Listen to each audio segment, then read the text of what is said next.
शिव भक्तों, आज मैं आपको बताने जा रही हूँ शिव महापुराण के कोट रुद्र संहिता के अध्याय 15 के द्वारा महाकाल या महाकालेश्वर की उत्पत्ति कैसे हुई। महाकाल या महाकालेश्वर मालवा प्रदेश में विप्रा नदी के तट पर उज्जैन नामक नगरी में विराजमान है। उज्जैन को अवंतिकापुरी भी कहते हैं। अब आप ध्यान पूर्वक इस कथा के बारे में सुने। क्यों हुए महादेव लिंग के रूप में विराज। अवंत नाम से प्रसिद्ध एक रमणीय नगरी है जो समस्त मनुष्यों को मोक्ष प्रदान करने वाली है। वह भगवान शिव को बहुत ही प्रिय और परम पुण्यमय और अत्यंत पावन है। अवंतपुरी में एक श्रेष्ठ ब्राह्मण रहते थे जो बहुत ही महादेव जी की पूजा किया करते थे। वे ब्राह्मण सदैव प्रतिदिन शिवलिंग बनाकर उनकी पूजा किया करते थे। उन ब्राह्मणों के 4 पुत्र हुए जो अपने माता पिता से भी अधिक पूजा किया करते थे। उनके 4 पुत्रों के नाम देवप्रिय, प्रियमेघा, सुकृत और सुव्रत थे। उन 4 पुत्रों की पूजा से अवंत नगरी बहुत ही सुखदायक हो गई थी। उसी समय रत्नमाल पर्वत पर दूषण नामक एक असुर ने ब्रह्मा जी से वर पाकर उन धर्मात्माओं पर आक्रमण कर दिया और जब वे शिव जी उसने सेना लेकर अवंत अर्थात उज्जैन के ब्राह्मणों पर भी चढ़ाई कर, इतने में ही सेना सहित दूषण ने आकर उन ब्राह्मणों को देखा और कहा, इन्हें मार डालो, बांध लो। वेद प्रिय के पुत्र उन ब्राह्मणों ने उस समय उस दैत्य की कही हुई बातें नहीं सुनी क्योंकि वे भगवान शंभू के ध्यान में मग्न थे। उस दुष्टात्मा दैत्य ने जो ही उन ब्राह्मणों को मारने की इच्छा की त्यों ही उनके द्वारा पूजित पार्थिव शिवलिंग के स्थान में बड़ी भारी आवाज के साथ एक गड्ढा प्रकट हो गया।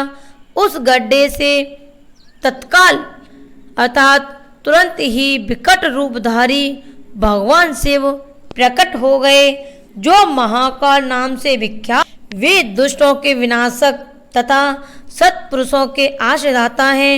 उन्होंने उन दैत्यों से कहा, अरे खल, मैं तुझ जैसे दुष्टों के लिए महाकाय प्रकट हुआ हूँ। तुम इन ब्राह्मणों से बहुत दूर भाग जाओ। ऐसा कहकर महाकाल शंकर ने सेना सहित दूषण को अपने हुंकार अर्थात अपने गुस्से से ही तत्काल भस्म कर दिया। कुछ सेना उनके द्वारा मारी गई और कुछ भाग गई। परमात्मा शिव ने दूषण का वध कर डाला।